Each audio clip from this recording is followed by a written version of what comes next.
Hello, guys. Hello, hello, hello. Welcome to Vlog Media Breeze. I am coming at you tonight with the Real Housewives of Potomac. Last night they had their season 6 reunion, part 1, and I liked it. I know a lot of people are saying it was kind of so so, they're giving it low ratings, and I think that those are very high dramatic people. I don't need all of I like peace. So I like a little action, but I like it to turn out positive and to be good positive. I think there are a lot of people on here. I really think there are a lot of demons running around YouTube, quite frankly. But I digress on that. Anyway, what I do here is I bring you content on the Real Housewives franchises, the ones that I like. I had started out last season doing Real Housewives of Salt Lake City, and I like Salt Lake City. I want them to stay on. I love the views. They are the most gorgeous views of any of the Housewives shows. And I like the ladies. I really like, I think her name is Meredith. Meredith is my favorite. I have not been doing a lot of reviews on them because I do work and I'm very busy and I am a wife and a mom and all those great things. And so I'm really busy and I'm working on some other things. I'm one of these people, you guys, and this is not where you want to be. I'm one of these people who was too dependent, you know, throughout my life and didn't really take my career serious. And it's landed me in a position of having to reflect on my life as as I approach retirement. So for those of you who are in your 30s and 40s, get it together now. Okay? Get it together because you're going to want to be in a more free spirit whenever you reach 50. You really are. I digress on that as well. I like to sometimes give information that I hope can help someone along the way. And but I like to bring content about the Real Housewives franchises as well as Love and Marriage Huntsville. And I also have a Saturday morning coffee with Breezy that I like to do. And every now and again, I will talk to you about news and events and things that are happening. For example, there's a lot going on about this guy called Travis, um, who I've only seen a couple of times on TV, and I've never seen him say anything.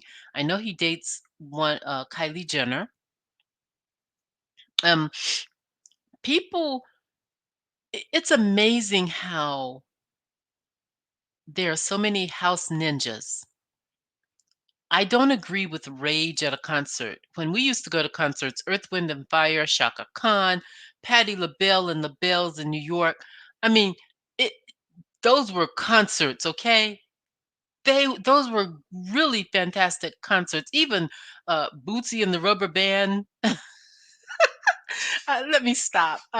Gladys Knight. I mean, I have seen Janet Jackson. I saw her twice in concert. Um, Once in Rhode Island, and oh my gosh, where did we go to see her? It was somewhere in North Carolina, someplace here. But people love to really come for African Americans when they do something because I remember Ariana Grande did a concert a while back and no one came for her. There were people in her concert also, I think, who either got hurt or died or something. And you know, no one really came for her that way. And no one comes for, like, one day they showed her on TMZ. She was in a bakery and she literally, I mean, this is why I don't like this little girl. She took her tongue and licked it across one of the desserts in the bakery. I think it was a muffin or a donut or something, or she took a bite out of it or licked it. And I'm going, how, redneckish is that? that was, I mean, other people are gonna come through there and buy the dessert, and your tongue is all over it. It was just disgusting. And I know that's very minor compared to what the Travis Scott concert brought this weekend. My point is, people make such a big deal when things happen and the person is Black American or just Black in general. I digress on that. You know what should happen is if they are going to sue Travis Scott, then they should also sue the state of Texas because there were no protections there for the people who were attending that concert. And that's something that the governor and his legislators are supposed to handle. I digress. So let's get right into it, okay? This reunion, I'm so excited about what it has to bring. I want to first of all say, when I first looked at the ladies' attire and what they were wearing before the reunion, I thought, well, that's all right, or that looks all right, or this looks all right. But last night, those women looked absolutely phenomenally gorgeous. And Giselle's dress, her attire, I did not like it when she was standing up. I don't know why. Maybe it was the photo. I don't know. But last night she looked gorgeous. And I like her. I do like her attire. I liked everything. I liked her hair. I liked everything. Her makeup was perfect last night. Um Giselle needs to really find someone. I don't know who the gentleman is who does her makeup and her beauty and her glam and all of that. I'm going to just really say she needs to find someone else to do that for her. She really does. Because what happened is he doesn't really make her look as natural. Like her face looked beautiful last night, but her hair doesn't look as natural. It's just something with the hair. It doesn't look as natural as it should look on a woman as beautiful as she is. And I digress. But anyway, it opens up, Andy, he goes into all the dressing rooms. And you guys, I'm not going to be here long. For real. I'm not. I don't have a lot to say about it. I enjoyed the reunion last night thoroughly. However, I'm not going to be here long. And it starts with Andy going into all the dressing rooms, and he goes into Candace's dressing room and she's dancing around and everything. He goes into Mia's dressing room. And I'm going to say this about Mia. I like Mia. I'm a Mia fan. I want her to come back for seasons to come. But Mia is not quick. Okay. And I don't know what it is. I don't know if it's a security issue, but Candace couldn't talk to me like that. Ain't no way. And I'm a woman in my 50s, and she's just a little girl to me, right? I have kids older than her. But Candace could not talk to me like that. She could not get down with me like that. And Ashley needs to really, rev it up too, because the things Ashley could have said to Candace, please. Candace is always talking about Ashley's face, her long face. I would have said, listen, at least my face is beautiful. Let's talk about that mat on your head. This is my hair. This is all my hair. Let's talk about that mat on your head. I would have said anything to Candace. I really would have. Mia and Ashley, I don't know what's going on. I think when Candace speaks, they get intimidated because she has said and done so much. But anyway, um, Mia, I don't know what is going on. I don't know what in the world is going on. Um, uh, but Mia is, I don't know, the physical part is not as gravitating as expected. It's not what, like last night when they showed her in the dressing room, I was like, okay, her side view is really not is not the place, camera people, okay? It's just not the place. I like Mia, but anyway, I digress. Um, Andy went into Wendy's room. He complimented the smell of her room, and she told him it's only okay. It's only so. She's really marketing her candle. So I guess she was burning her candle, and evidently it does smell very good because Andy complimented it, and he complimented the smell and did not know that it was her candle. So that makes me want to get the candle now. When he went into Candace's room, Candace says, "I come in peace." Candace is so you guys, can I say distorted? Her mind, her view is distorted when it comes to herself because uh coming in peace is nothing, and she thinks that she's sophisticated. She actually thinks she's sophisticated, and I know there are a lot of people on here who like Candace, and that's fine. If Candace wants to get her own show, go right ahead, do what you do, and Robin too. Maybe her and Robin should do a show together, because this is not what I want to see when I tune into Housewives. I see you going back and forth in here. You. I see you. Okay? And I know it's you. And so does the FBI.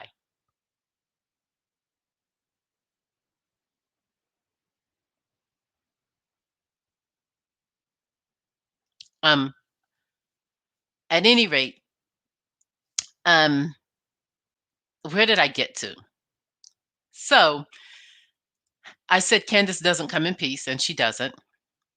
So the ladies start entering in the room and, going in and taking their seating. Um, he he speaks to Ashley, and he calls her tells her she looks like a Barbie, and she says she's Darby Barbie, which was really quite corny to me. Um, really quite corny. As Wendy is walking out, the producers tell her, "Hey, you have a seat beside Andy." She said, "Oh, really?" So that kind of negates what they are saying over there on another person's channel, her and her husband, saying that Wendy begged to have that seat. That's not true. You guys need to know the difference between the truth and a lie. That particular channel tells some fibs at times and tries to make themselves look more than they are. Wendy did not beg for that seat beside Andy. She was surprised whenever the producer said to her, "We got you a seat beside Andy." The ladies all look beautiful. Andy compliments them, calls them beautiful goddesses, and they are. You have the seating, you have Giselle, Candace is beside Giselle, Robin, then Ashley, and on the other side there's Wendy across from Giselle, which lets you know those are the two with the biggest beef. And then there's Karen and Mia, and Ascala eventually comes in. So Andy starts his questions, his inquiries of the women. And the first thing that they start talking about is Mia's surgeries. And one of the surgeries she had to do with, her womanly parts. And that came up because Andy had asked the ladies how they felt about Mia because she was new. And Candace, when he asked her, she talked about her part and how she liked it. Then he asked Giselle, and Giselle said she liked her because she owned her shish, right? And then Candace put her mouth in it. Well, no one asked you, Candace. No, he was asking Giselle. So let Giselle finish her piece. And I loved when Giselle called Candace on that, because she says, "So when he asked you, why didn't you say all that?" Because Candace said, "Well, she really didn't own her shish, right? Because of the lies that she told about her surgeries." And that's when we learned that Mia, and we don't even know if this is true because Mia is known to tell a good lie. Okay. That sounds like an oxymoron, a good lie. Okay. um, She said she went back to her surgeon to confirm the type of surgery she had. And he told her that it was everything. It was the whole package. But for Candace to bring that up when she wasn't even being asked. Anyway, um, the thing that got to me about Mia though was you had to go back to your surgeon to ask about your surgery because they give you pre-surgery consultations, like you know what's being done before you go under. That a doctor is supposed to do that. They're supposed to give you everything because they all always make you sign this paper that says that you will not litigate, that you will not hold them accountable. In that conversation, that's when you sign that paperwork, pre-surgery paperwork. But she went back to her surgeon and asked, so she says. Then they continue the conversation asking her if she was a stripper, an escort, or what. No, this is one of the viewers wrote in and asked her if she was a stripper, an escort, or what. For me, you guys, it's all the same. Stripper, escort, you're just in a different environment, I would think. But it's all the same job. A stripper is no better than an escort and vice versa. It's the lifestyle. It is the fact that you think that that's something that you need to do to make money. It to me, it's still the lowest form of lifestyle. The viewer asks, who pays $10,000, you know, for that type of work? And Giselle answers, okay. She says it's the men's club in North Carolina. Well, let me tell you, I live in North Carolina. It ain't too many brothers paying $10,000 a pop for some pop. That's just not happening here in North Carolina. I don't care if she was at the men's club. That was just so interesting to me. She goes on to say that she met G through her Haitian girlfriend. And I guess, does that mean that G is Haitian? Because she had to mention that the girl was Haitian, which was, I was like, okay, why didn't you just say I met him through a friend from, whatever. But she said she fell in love with him when he started showing her that he had a heart and that he wasn't just someone who walked around barefoot. So I guess wherever it was that G was, he was walking around barefoot. If he was paying her $10,000 an hour, that meant that when he saw her, when he laid eyes on her, he probably knew he was going to marry her. And he was trying to impress her with his money. Because I'm telling you for real, men, especially African American men here in North Carolina, they are not paying 10 grand to spend an hour with you. That's just not happening. That's just not happening. So I think that what happened was he did that because he saw her. And you know how some men are, they see a woman, they like her, they're like, I'm going to marry you. That they already have that on their mind. And I think that was probably one of them. Mia tells Candace that her mom says she's going to pray for her. And Candace mumbles under her breath, "Oh, I don't need that prayer. I don't need that prayer." So that whole tone that Candace is giving off right now when Mia said that is is just immature. It is just immature, and it shows that she's looking down on Mia's mom. She's snubbing her nose up at Mia's mom. Mia needs to know when to hold them and know when to fold them. She needs to like just let that little girl alone. Giselle says that she believes that Karen was in Mia's ear. I don't believe that. I don't believe Karen was in Mia's ear because Mia strikes me as the kind of person that um, even if someone is in her ear, eventually she's going to make her own decision. If it's something she can use, she will. But aside from that, she's going to make her own decision. No one's going to really influence her, you know? And Karen agrees. Karen says that she and Mia's relationship is not codependent. It's not built on codependency.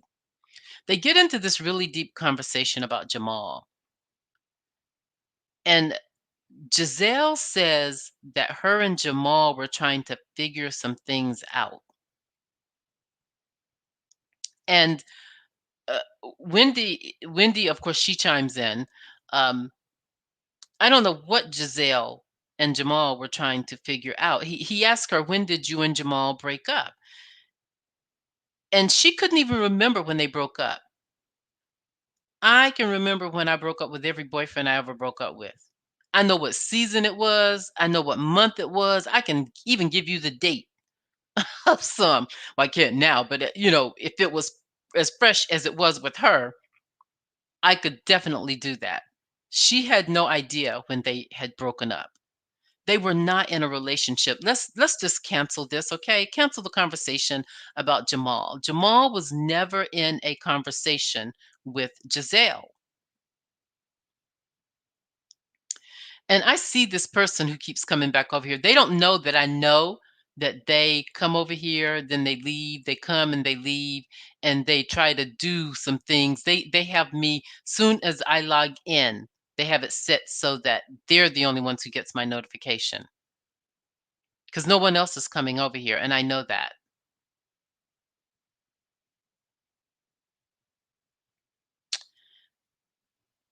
At any rate, um,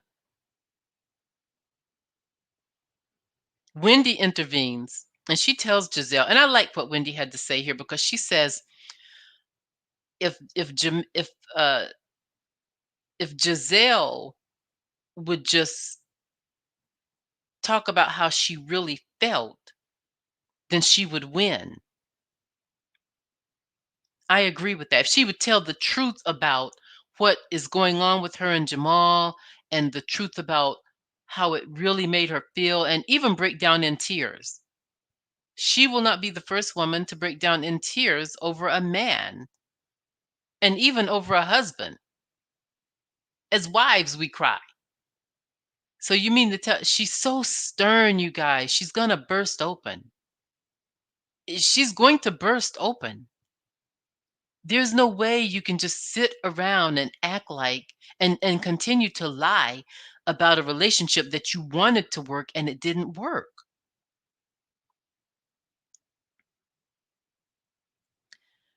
Wendy also says that because Giselle says when she gives the timeline when she broke up, I think she said sometime in January or something like that. And Wendy says that timeline doesn't make sense because he, on his own Instagram, and we all remember this, on his own Instagram, documented that he wasn't seeing anyone. And he did that last year before Christmas. He documented that on his own Instagram that he was not seeing anyone. And then Karen says something really strong about the relationship. She says, basically, you gave Jamal consent. You gave your consent to Jamal that you would be the other woman this time. By taking him back, you gave him consent that you would be the other woman. You guys, that was powerful, I thought. I thought that was powerful when it comes to men and women relationships because if a man is mistreating you the way that Jamal was mistreating Giselle, I mean, from the time they got married, even while she was pregnant, he was cheating on her. That means if you take him back, you are giving him consent to let you be the second woman. And Giselle needs to just own up to the fact that it's not true. They were never together. It was all for the show. She got him to do it for the show because she needed either a storyline or she needed to have a man connected to her because she hasn't had a man on the show. She really has not had a man on the show. And I think that that's what she was doing with him. And it was easy to do it with him because she's married to him. She talks to him all the time. They have children together. I see you coming in and out of here. I know you too. Look at them. They left. Um,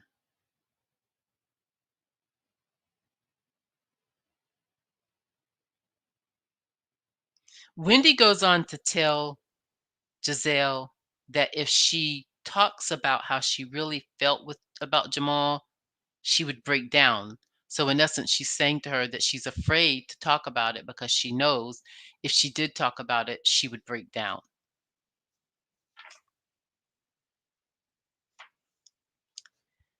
And I agree. But I'm just really tired of, can we just like get rid of the Jamal conversation? Last night I was on Kempire. I was listening to his show a little bit, kind of fell asleep, but I was listening to it. Um and they agreed too.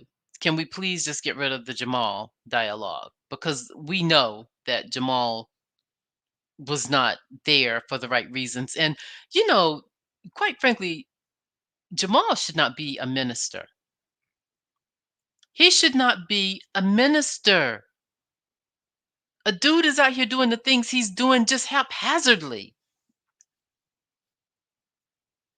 and using the pulpit to make money. He needs to go somewhere, sit down, just write some books and just be an author on his life or onto something. But he needs not to be behind the pulpit. I think the pulpit is easy money for him. That's why he will not give it up. Because he can just go through a few verses through the week and then get up and then BS everybody. Talk about how he's feeling. They need to burn that church, that building down. They need to burn it down and just let it be a place for something else because all kinds of mess has gone through New Birth for real. All kinds of mess. When you walk in the door, you should it should be scary. And Giselle wants this for her man. I think that Giselle really didn't have any answers for the ladies. And and I don't know, maybe it's that she's really not over her pain for him because perhaps that was the person that she really, really loved. And you guys, there was a rumor that Giselle actually had, I don't know if it was a physical altercation, but there was an altercation between her and another woman in the church in Maryland where he was. I heard there was like either a verbal or a physical altercation.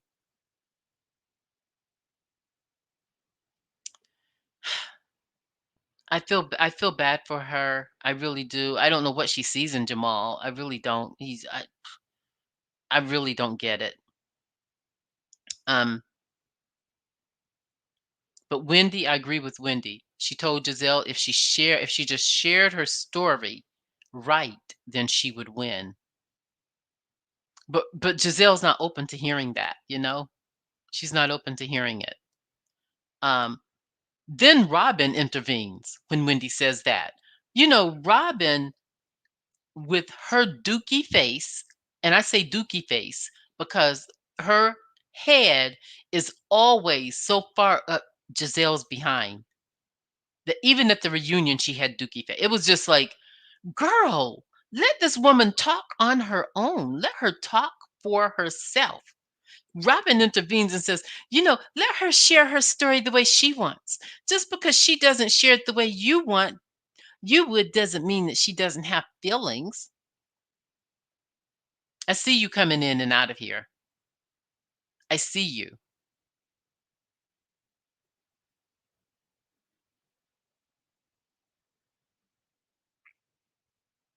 Um, you know what I'm beginning to think is that all of these women, really, quite frankly, are way more insecure and dishonest with their themselves than I could ever even imagine.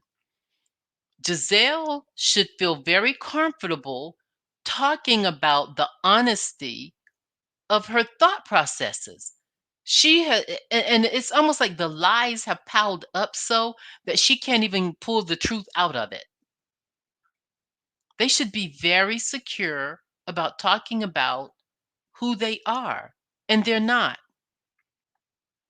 And I say this because even whenever Giselle made the comment, she said, I never shamed Karen's marriage. And Andy had to remind her that she had shamed Karen Huger, her taxes for an entire season. So she's not even in tune to what she's doing when she's doing it. Because why would she have said, I never shamed her marriage, knowing that you shamed that woman's taxes for an entire season?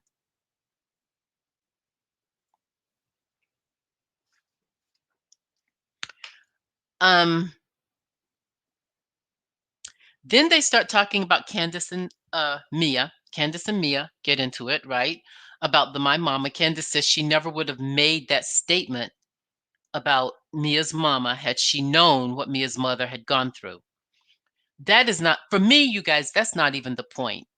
In this review that I'm doing on that show, that's not even the point. The point is not whether or not Mia's mother was having life's struggles or whether she was having a good life. That is not even the issue. The issue is it is always inappropriate to talk about someone's mother. There are people out here in Black culture who think that they can rewrite morals and values by demoralizing everything and by justifying bad language and bad relationships and bad communication. When you hear people on these other channels saying, oh, it's just your mama, it's just like those are people who demoralize Black culture. You demoralize it. That's not what we are about. But this new generation of Blacks have come in here and they have turned this into a demonic race, saying that's not in our culture. You don't even know your culture, honey. There's not even a slave who would have said to somebody, your mama.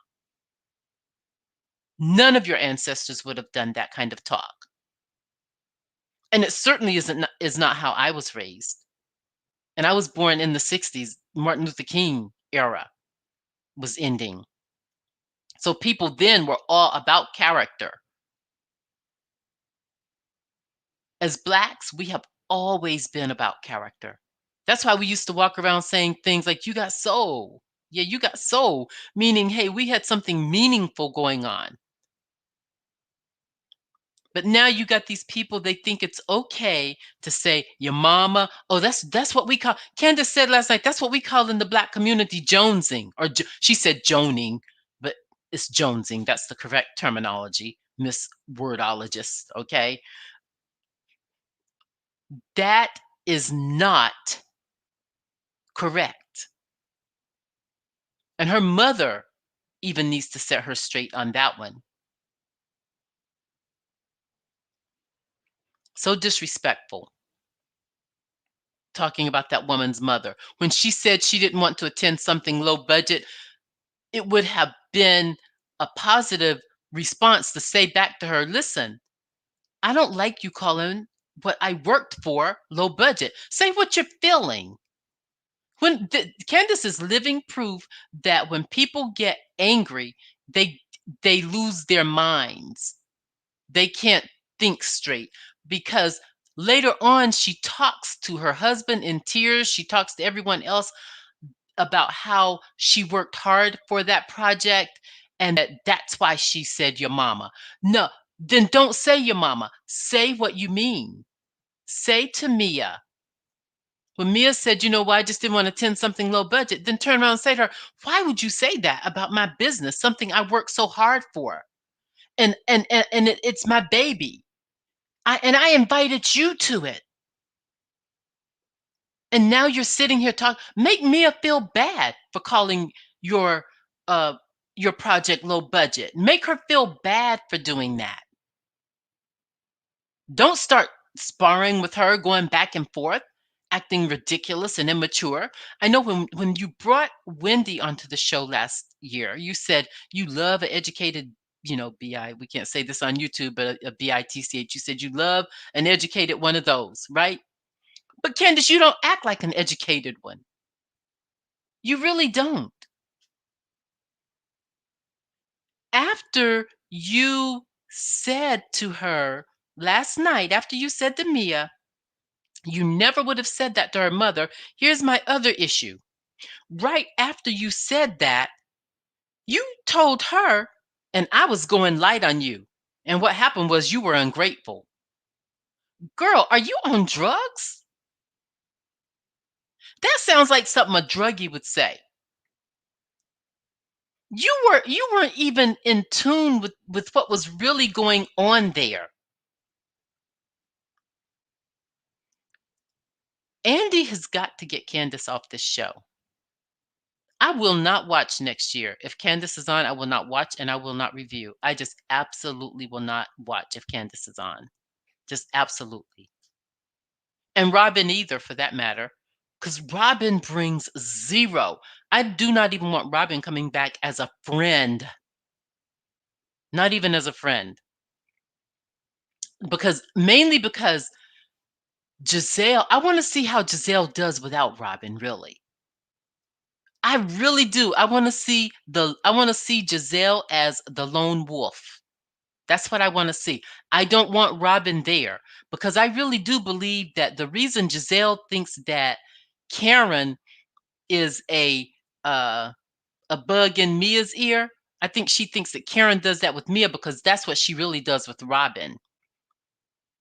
That's why when Juan sat down at Karen's wedding last week, he looked at Giselle whenever he made his comment to Michael, "Oh, you guys gonna squash it?" It is almost like Giselle is telling them what to do to stay on the show. Even Juan.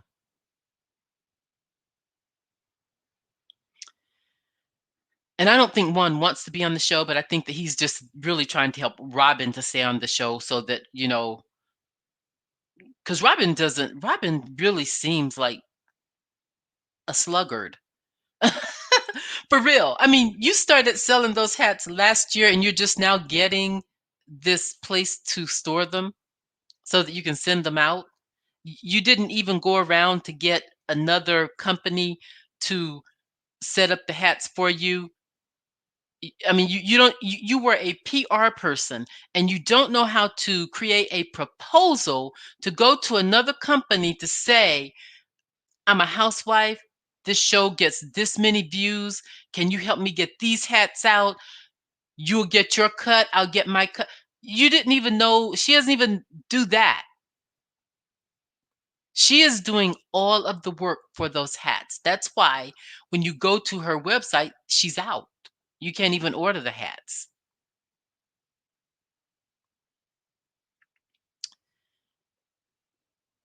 And I just, I mean, Real Housewives, you guys, as you know, I've been following it since 2007 with Orange County. And Robin and Candice they do not personify anything that should be on the show. And the only reason I'm not saying Giselle, because really Giselle does not either. But the only reason I'm not saying anything about her is because I know for a fact they're going to keep her. She is the star of the show. So it would be ridiculous for me to say get rid of Giselle. She is the star. And she was married to Jamal Bryant, who was, well renowned minister in the US. Everyone in every state, if you're African American, you know Jamal Bryant throughout the United States and some in Europe. So she was married to a high profile figure. And her dad was a civil rights leader. He marched alongside Martin Luther King. So, there's not a whole lot I can say. And I like Giselle to a degree. I think Giselle does have high moral standards. And a lot of what she does on the show is because she's mostly conceited. I don't think she is a narcissist. I think she's just a conceited person who's just stuck on her looks. And she thought that her looks were supposed to carry her all the way through. And then when she sees another woman who she thinks doesn't look as good as she does, and that woman has a man and the millions and everything going on, she gets beside herself. That's what I think about Giselle. Um, So I didn't like that comment by Candace. Talking about she's going light on Mia and that Mia was ungrateful.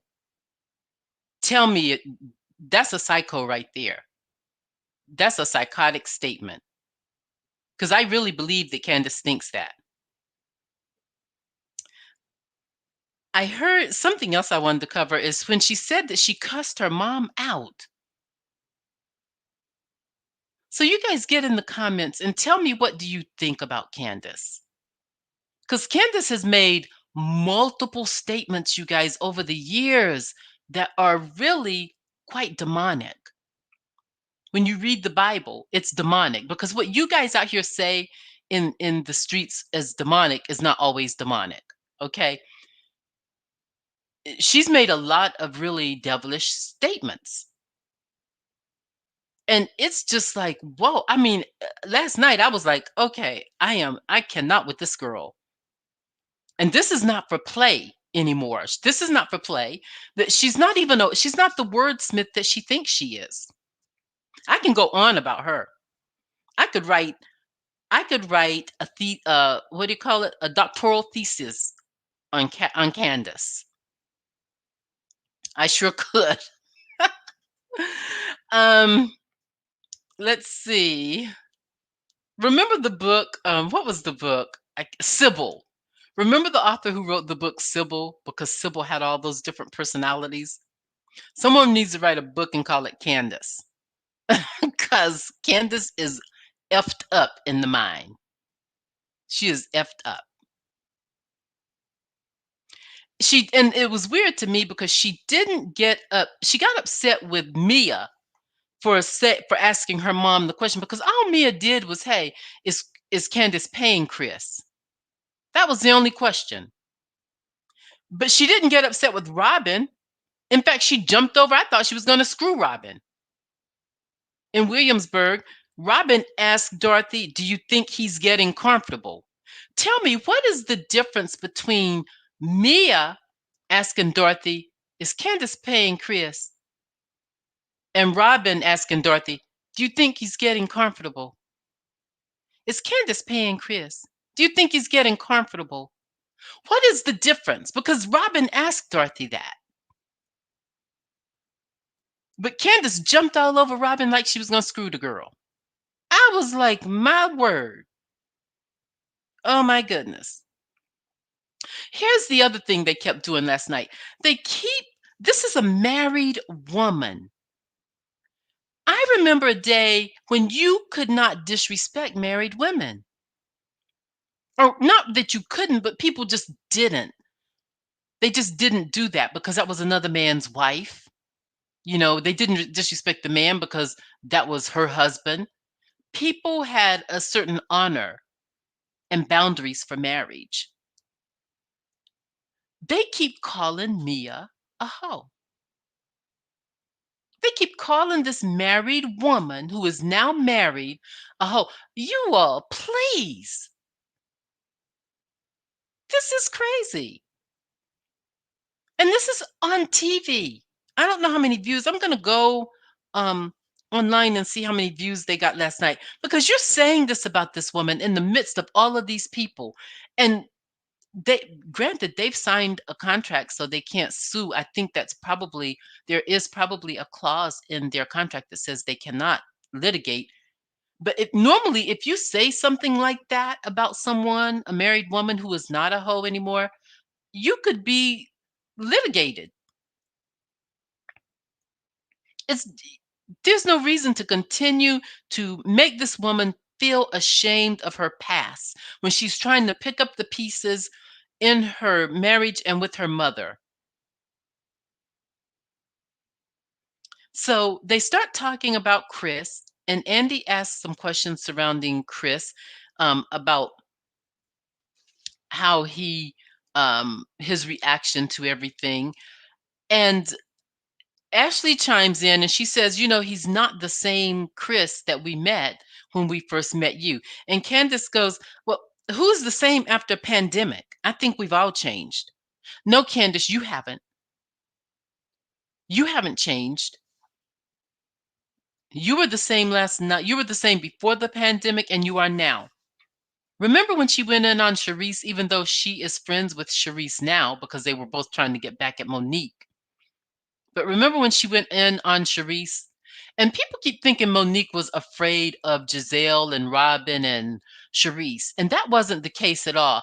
I think that they didn't I think that Monique was really the whole time trying to maintain her cool and the things that Candace had brought up about her family or that she had participated in about her family is really what got Monique. That's really what got Monique down. She was like done. Here you are talking about this woman's baby and her husband and other things. People ain't gonna take that. You can't mess with people's families, honey. So I don't think that Monique was afraid of Robin. I don't think Robin could touch Monique really. I just think that Monique she was trying to maintain her job at that point on the show until what Andy did to her, what they did to her last year at the reunion, and I think that she was just done at that point. But before that, I think she didn't um approach Robin and Charisse and all of those people in a battle because she was trying to be the bigger person. And I commend that. But you have other people who think, oh, she was afraid to go near Robin. I don't think that at all.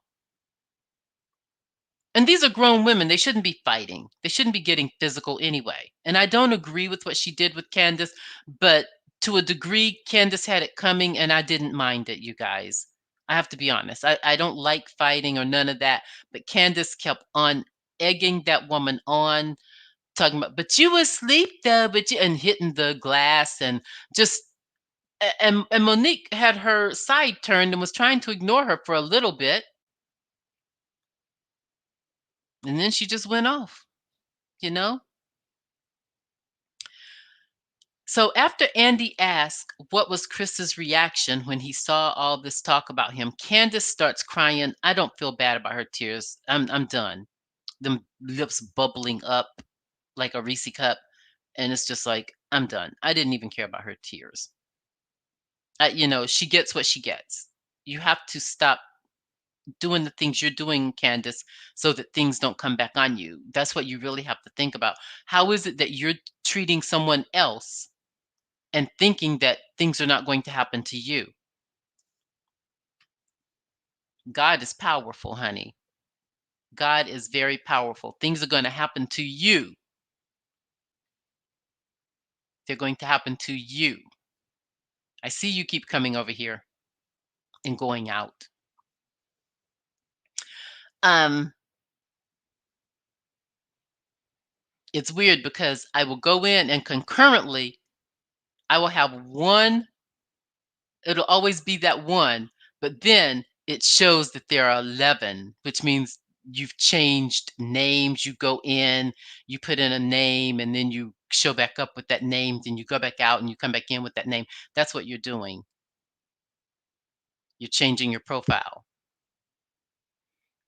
Um, that's why I made it so that you would have to be a member or a subscriber to even comment tonight. Let's see here. So, oh, Mia, whenever Candace starts crying, Mia says, a real friend would have told her that her mom was the one being messy that night.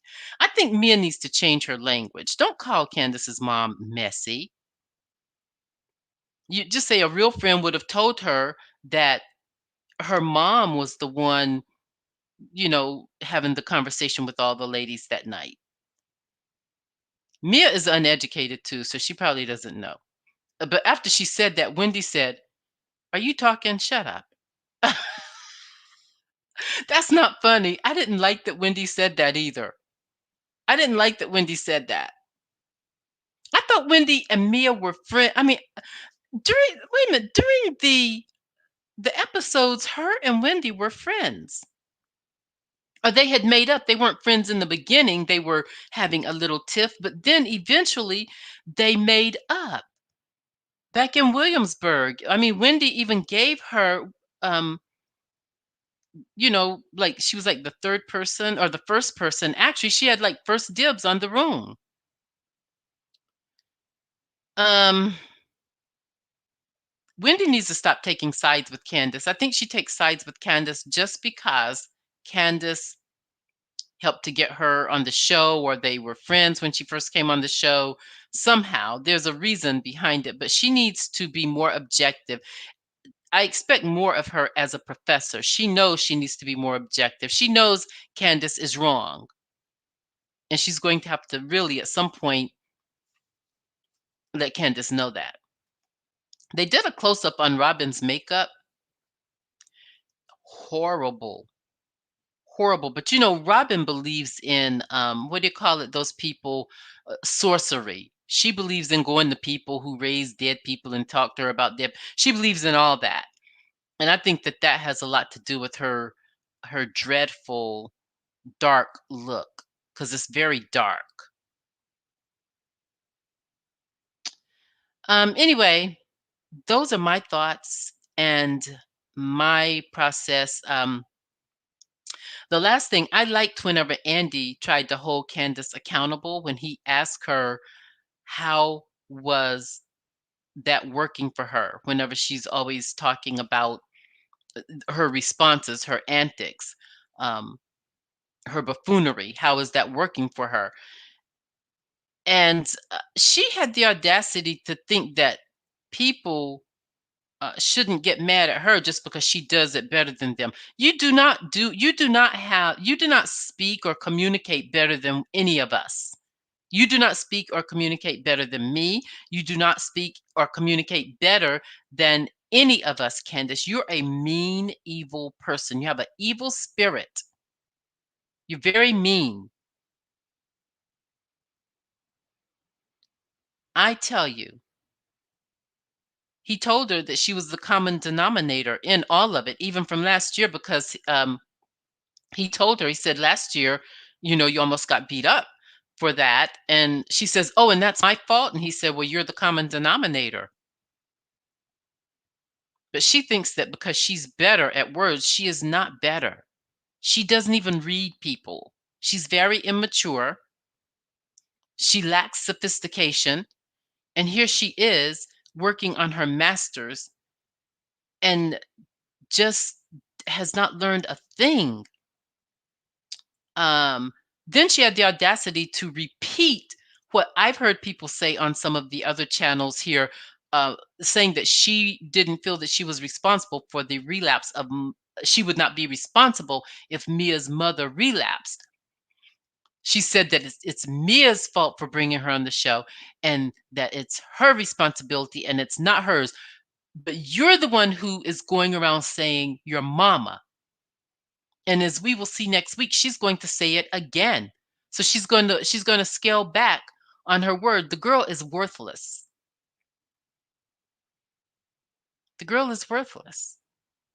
And you see all these people on here, oh no, I don't want to get her out. That's because,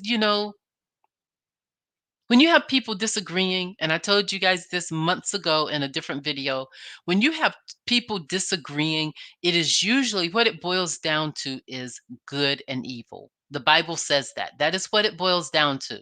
There's a good and there's an evil. And you really need to be able to distinguish the two. I can, and I'm not on the evil side. Candace needs to go. She needs to go. It's just pathetic. She's disgusting to the soul. Really. And she needs to go get some deep, deep therapy. Who thinks it's okay to cuss out your mom? She said, I cursed my mother out. Who thinks that's okay? That is not okay. The girl is psychotic. And she threw a knife at Ashley and said she didn't. She did throw a knife at Ashley. I don't even know how the rest of this reunion is going to go. There's no telling what else she's going to say. No telling. No telling. They don't have much else to talk about other than what went down between Candace and Mia because this Jamal topic has got to go away. Giselle does not have a man. It's not that she can't get one. We all know she's a beautiful woman, but I think that she may need to go into therapy differently because even when she was talking to the therapist last week, her conversation was more about her going to talk to the therapist because it was not she wasn't going in really for therapy. It was just to talk to him about, okay, I'm trying to make a decision. What decision should I make? And then that's how she talks, you guys, which is quite deformed if you ask me.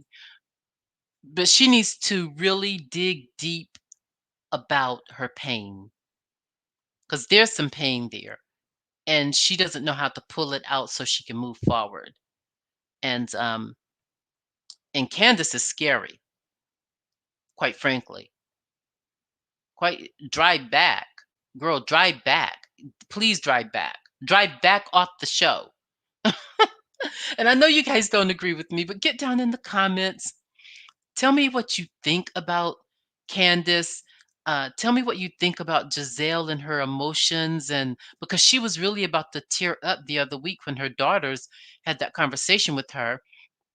And people love to say terms like, oh, her daughters, get her in her place. She's the mother. Her daughter's not supposed to put her in her place. She's supposed to put them in their place. And really, that's a conversation that really should have been behind closed doors. I mean, really, because it kind of makes the daughters look a little bit disrespectful. And I know that's not what they're trying to do with their mother. It does make it look a little bit, not a lot, but just because we know they're not disrespectful young women. They're beautiful young women. But this thing with the way people interact with their parents nowadays, your parent, God said, honor your parents. He didn't say parents honor your children. He said, rid them babies. Okay. Spare the rod and spoil the child. That's what he said. Okay. So, at any rate, I digress. Just get in the comments. I didn't even mean to stay this long. I always stay longer than I intended to. It's like almost an hour. So let me know what you think. And also remember to like, subscribe, and hit the notifications bell. I am a little late this week getting my Love and Marriage Huntsville. So I'm not going to do a recap on this past Saturday night's Love and Marriage Huntsville. I'm going to wait till next weekend and combine them. Um, I'm just going to take out some really important parts from this past weekend, like maybe two or three, and briefly talk about them, and then just do the whole show next weekend. Thank you for showing up. Have a good night.